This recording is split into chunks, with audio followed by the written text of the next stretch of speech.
I'm going to talk to you about some things I've learned in my journey. Most from experience, some of them I heard in passing, many of them I'm still practicing, but all of them I do believe are true. Life is not easy. It is not. Don't try to make it that way. Life's not fair. It never was. It isn't now, and it won't ever be. Do not fall into the trap, the entitlement trap, of feeling like you're a victim. You are not. Get over it and get on with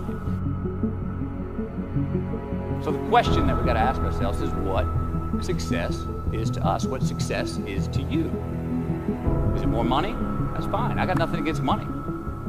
Maybe it's a healthy family. Maybe it's a happy marriage. Maybe it's to help others, to be famous, to be spiritually sound, to leave the world a little bit better place than you found it. Continue to ask yourself that question. Now, your answer may change over time, and that's fine. But do yourself this favor. Whatever your answer is, don't choose anything that will jeopardize your soul. Prioritize who you are, who you want to be, and don't spend time with anything that antagonizes your character.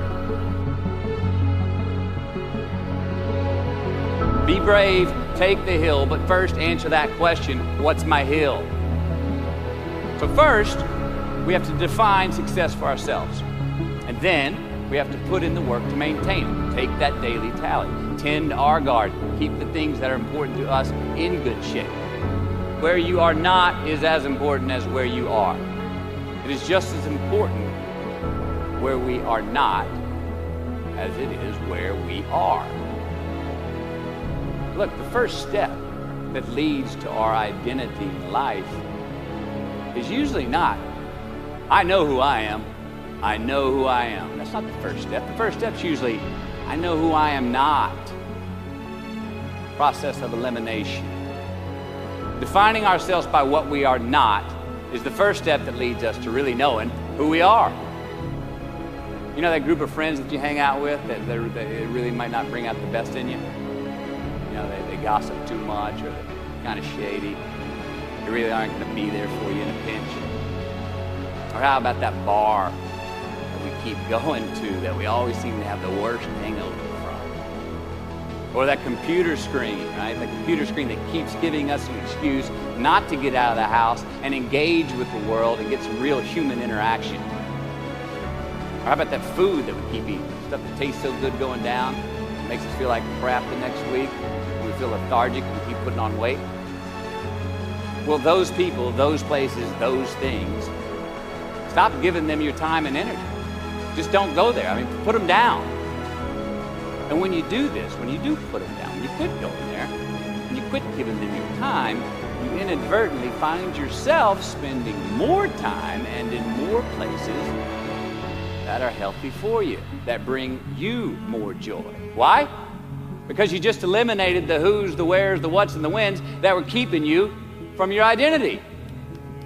Look, trust me, too many options, I promise you this, too many options will make a tyrant of us all. All right, so get rid of the excess, the wasted time. Decrease your options. If you do this, you will have accidentally, almost innocently, put in front of you what is important to you by process of elimination.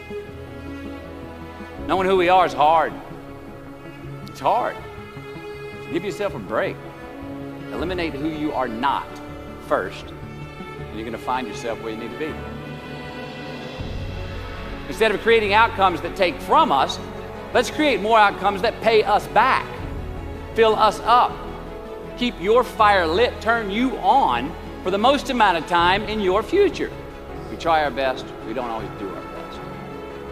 Well, architecture is a verb as well. And since we are the architects of our own lives, let's study the habits, the practices, the routines that we have that lead to and feed our success, our joy, our honest pain, our laughter, our earned tears. Let's dissect that and give thanks for those things. And when we do that, guess what happens? We get better at them, and we have more to dissect. Be discerning. Choose it because you want it. Do it because you want to. We're going to make mistakes. You got to own them. Then you got to make amends. And then you got to move on. Guilt and regret kills many a man before their time. So turn the page, get off the ride. You are the author of the book of your life.